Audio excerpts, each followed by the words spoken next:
Is it Dame time in Toronto? Potentially. Justin Pooni, Noor Zainab. Noor, a lot of information kind of popping around with the Toronto Raptors in the last couple days. Reportedly, the Toronto Raptors have shown interest in Damian Lillard. That's the thing nobody's really saying. But everyone around the league kind of knows the Raptors are amongst those teams. And we don't know how many teams there are. Apparently, there's been 10 to 14 teams that reached out to the Blazers. We know Dame wants to go to Miami. But Noor, what were your immediate thoughts when you heard that the Raptors are interested in the one, the only Mr. Damian Lillard? I am so sick of it. I am so sick of it. It's not even fun. Like, I think back when we had rumors with Kyrie and KD, yes, it was annoying. Yes, it was chaotic. Yes, it was all the above. But somehow it was fun because you just expect that out of them. But I think Dame is a little bit boring in his pursuit of a better team. So this is just like a regurgitated topic that's been happening all summer long. And the Raptors somehow, every single time, keep my team's name out of your mouth. Stop saying Toronto. Stop saying the Raptors. We know they're not involved. We know nothing is happening. If you've been paying attention to even a second of this past season's basketball, you know the Raptors don't do anything that's been displayed on the internet, on talk shows, on podcasts, anywhere, because they're just a pawn in everyone else's schemes to go get other superstars.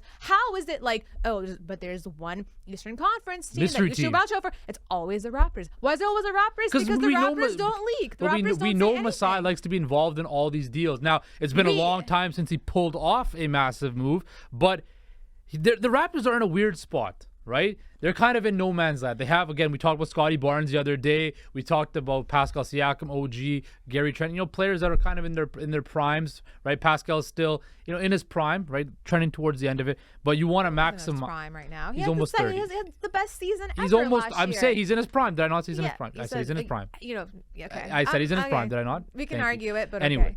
You can nitpick all you want. He's still in his prime. But look, if you could acquire a guy like Damian Lillard, pair him with Pascal Siakam, pair him with OG Anunoby, pair him with Scotty Barnes, because we know the Raptors aren't going to make Scott. What are you giving up to get him? Well, you're always going to have to give up precious, draft picks, Grady Dick, Gary Trent Jr., you probably have to deplete your whole bench, which is not saying much, and give up multiple first-round picks to get him. I think they're gonna want a starter as well. Like, how would they not want someone like OG or Scotty, or even I would say like Pascal thrown into that mix? Because like, as long as I know it doesn't make sense for the Raptors, but you got to think of it from the Blazers' point of view. They haven't moved a smidge when it came to moving him, when it came to trading him. And Damian Lillard has said all summer long, that if it comes to it, he might not play for the Blazers. So they've had that extra pressure on them. But regardless, they've been like, I know my worth and I'm not budging from that. So when it comes to the Raptors, I'm here thinking they're gonna want an OG. They're gonna want a Scotty. They're gonna want a Siakam. And that's fine, but even beyond that, as you said, they're gonna want bench. They're gonna want first round picks. They're gonna want pieces that can help them move forward, beyond Damian Lillard. And I just don't know what that team would look like. Well, you look at it. So Dame made it very clear he wants to play with Miami.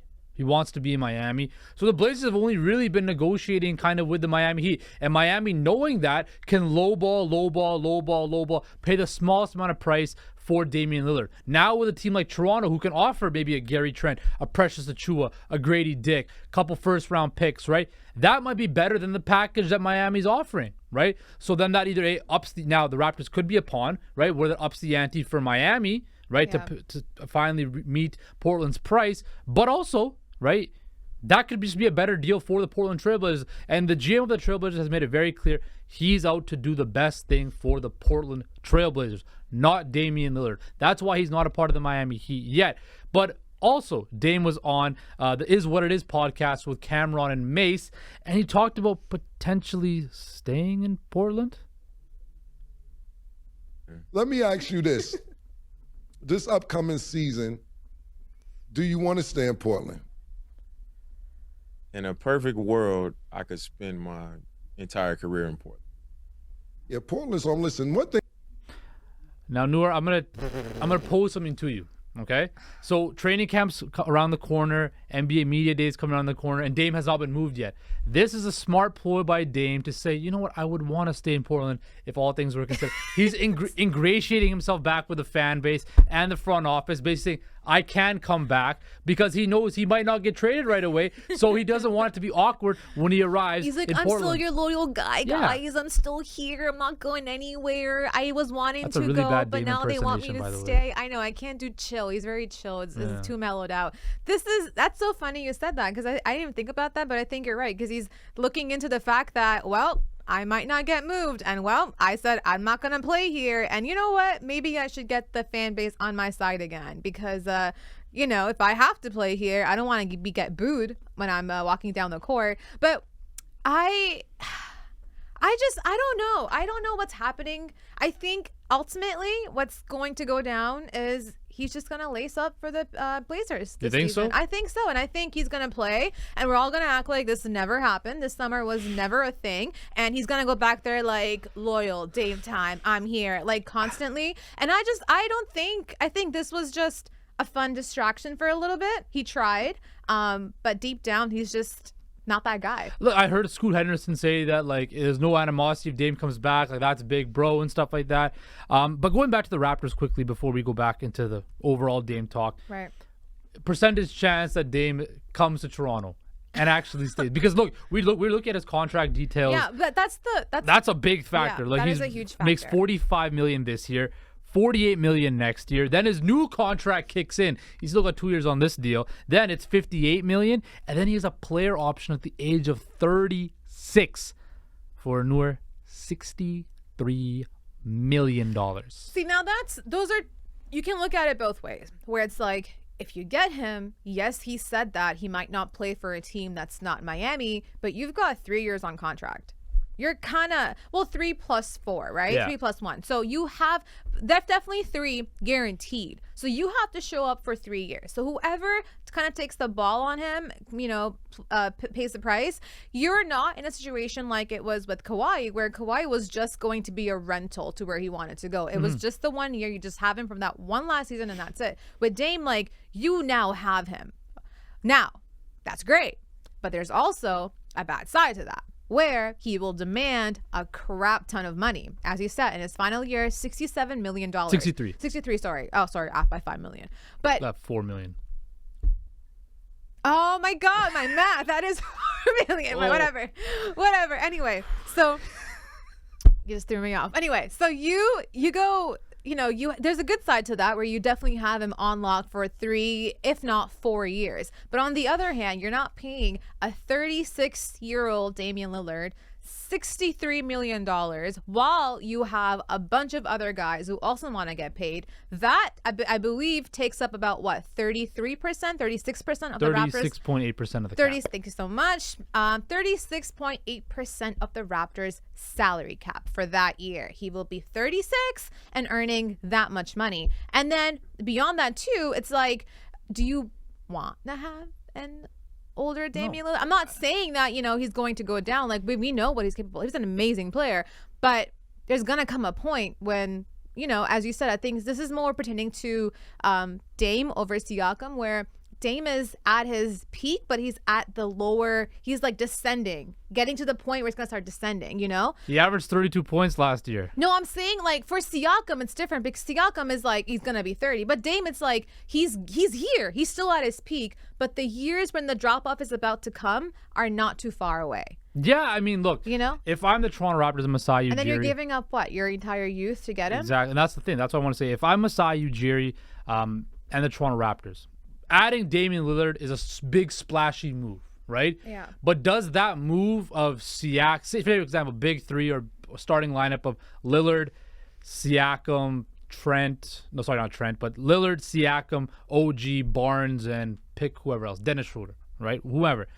Is that a championship roster in the Eastern Conference? I don't think so.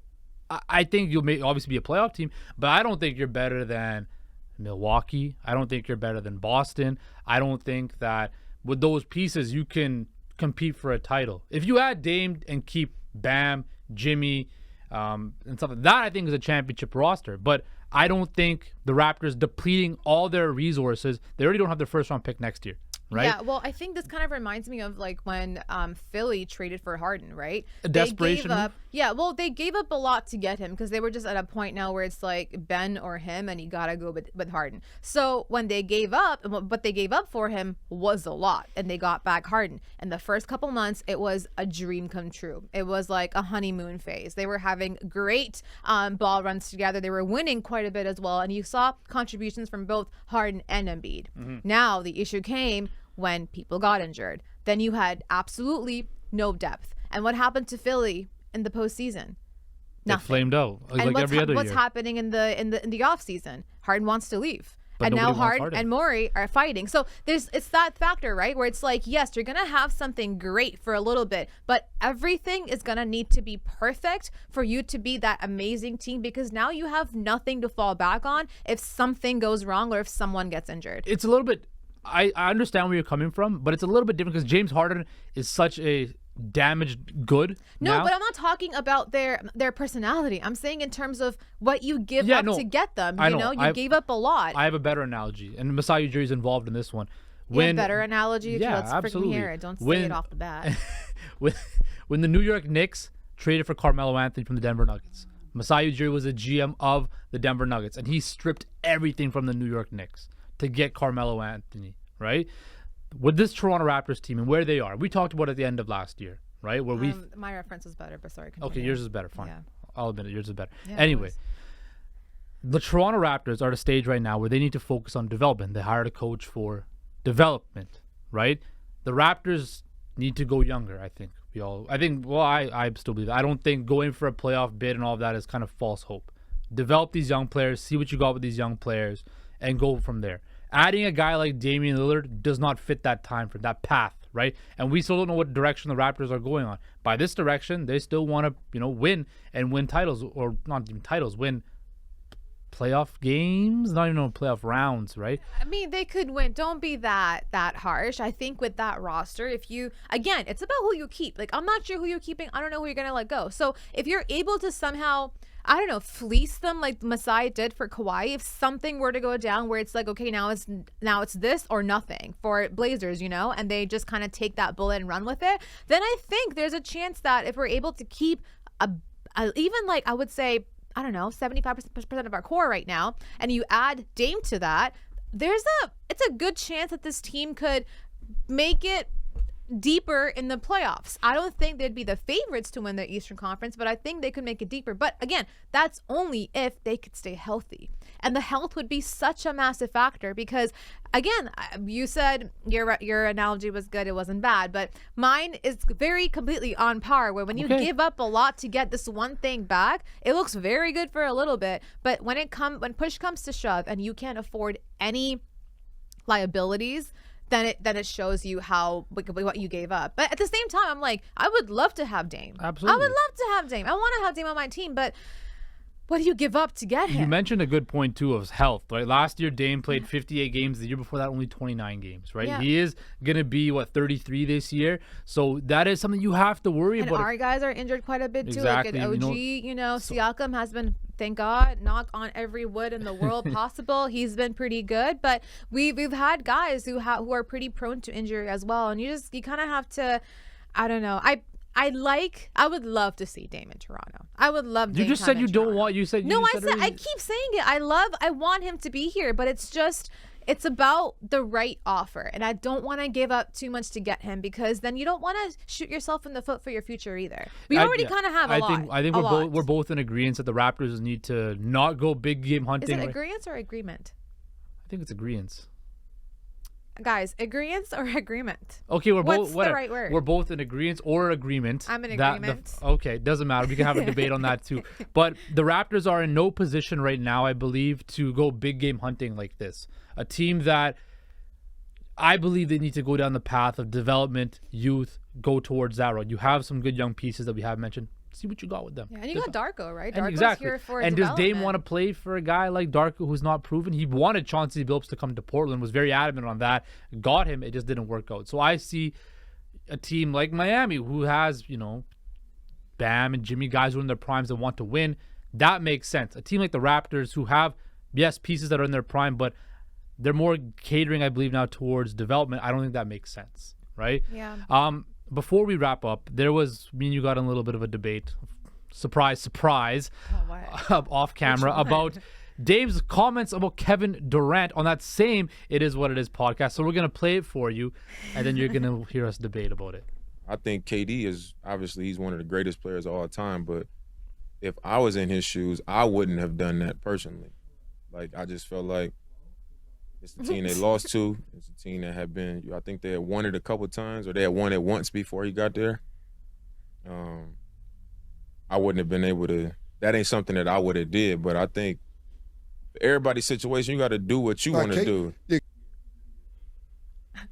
You're laughing. You can't contain your laughter. I'm just going to give it to you. The floor is yours. It's just rich. It's rich. Because I understand what he's saying, because it's definitely not the exact situation. Miami didn't win 73 games. They didn't go and win the championship. They weren't like consecutively a dynasty for a little bit, but it's in the realm. It's in the realm. They were in the finals. We know what power they have. They're a pretty stacked team. And now you think that you're the hump you're the piece that can get them over the hump of the championship. I don't know. Sounds kind of Kevin Durant to me. You just made my argument for me. Why? Because when the Golden State Warriors lost to the Cleveland Cavaliers, one of the greatest moments in sports history, LeBron James beating the greatest team of all time, 3-1 down, cementing himself as. Oh my God! Continue with the story, anyway, man. So LeBron, we all know, blocked by James, all that fun stuff. But who did the Warriors beat before they played the Cavs? The Oklahoma City Thunder, who was up 3-1 on that same Golden State Warriors team. And hold on. I gave you your piece. Let me have my turn. Thank you. You were like grinning ear to ear the entire time, but sorry, continue. Yes, because I have my point. Okay, continue. Okay, before I lose it. Kevin Durant was up 3-1 on the Golden State Warriors. He blew it, right? The Golden State Warriors won a title before. The Golden State Warriors were going to be the favorites to win the title the next year, even with the Cleveland Cavaliers coming back, right? Kevin Durant joined the greatest regular season team of all time. Kevin Durant joined a team that already won a title without him. And hey, they won a title without him too after. Okay, can I? Hold on, I'm not done yet. You're not. Damian Lillard wants to go play for the Miami Heat, a team that's been to the finals twice in the last 3 years, but lost both, and lost kind of embarrassingly in both finals, to the Los Angeles Lakers and to the Denver Nuggets. Was glaringly obvious in the NBA Finals? The Miami Heat need more shooters and guys that create their own shot. What does Damian Lillard do best? Create his own shot. Yes, he is the missing link. He's not going to a team that will broke the regular season win record. Damian Lillard is the piece for the Miami Heat to win the title. What he's doing is, there's nothing wrong. Go ahead. It's fine. Ask and out. But then don't be like, well, I'm not Kevin Durant. I wouldn't do that. Yeah, like I said, the technicalities of it, you weren't that. You weren't in OKC and you lost 3-1. You weren't part of a team. You weren't going to join a team that was 73 wins. You were joining a team that already won a championship. You're joining a team still, as you mentioned, again, you proved my point as well, who's went to the finals twice in the last 3 years, didn't have that extra thing, and you're now sitting there saying, I can be the one who can go help you out. So it's not Kevin Durant-esque, but let's give you the scale, okay? Here's Kevin Durant on one end. When it comes to asking out of teams, here's Kevin Durant. When it comes to not asking out on teams, here's, I don't know, Damian Lillard. No, it's not. Damian Lillard is not there anymore. Somebody else. Who is it? Pascal Siakam. Yeah, he wants to stay in Toronto. He's to the point where he's taking sacrificing the Raptors' future. He's taking his values. So what happens is, here's Kevin Durant on one end, who just wants out constantly. Here's Pascal Siakam on the other end, who doesn't want to go anywhere. Here's the median. Here's the line. And Damian Lillard is past the line towards Kevin Durant area, because he's still asking out. You want to leave your team that you think isn't going to be doing anything, winning a championship, to go join a team that's a win away from the finals. They were. Oh, sorry, not the finals. My bad. The championship. They weren't a win away from the championship. They lost in 5. Okay, they were a couple wins away. No, they were. That was 5 games they 6. Lost. No, the Nuggets won in 5 because they won at home. Oh, Nuggets won in 5. Yeah. Okay, but they are in the realm of winning the championship. They're right there. So that doesn't, It's so funny to me because it's like, dang, do what you gotta do, but don't be like, I wouldn't do that because you're like in the realm of that. No, already people were anyway. begging him to request a trade from Poland. People have been begging him for years, and he said, "No, I'm staying, I'm staying, I'm staying, I'm staying." And finally, I think you're he realized colossically. Do we have can we get the dictionary word for colossically? No, is that a word out there? You are extremely wrong on this. Okay, thank you. That's a colossal wrong. It took you a while to get it out. But Anyway, how long it takes you to wrap the show up. Dame finally did what people wanted to do and request a trade because he realized he cannot recruit stars to Portland. Nobody wants to play in Portland, but people want to come to Miami, right? So this is why you can't have the last word. We shall see what happens with Damian Lillard, as Noor's trying to wrap me up. We highly doubt he's going to come to Toronto, but we do know basketball is around the corner, and you know the rumors and news is going to come in like a fury. So best believe Hoop Talks will have it all for you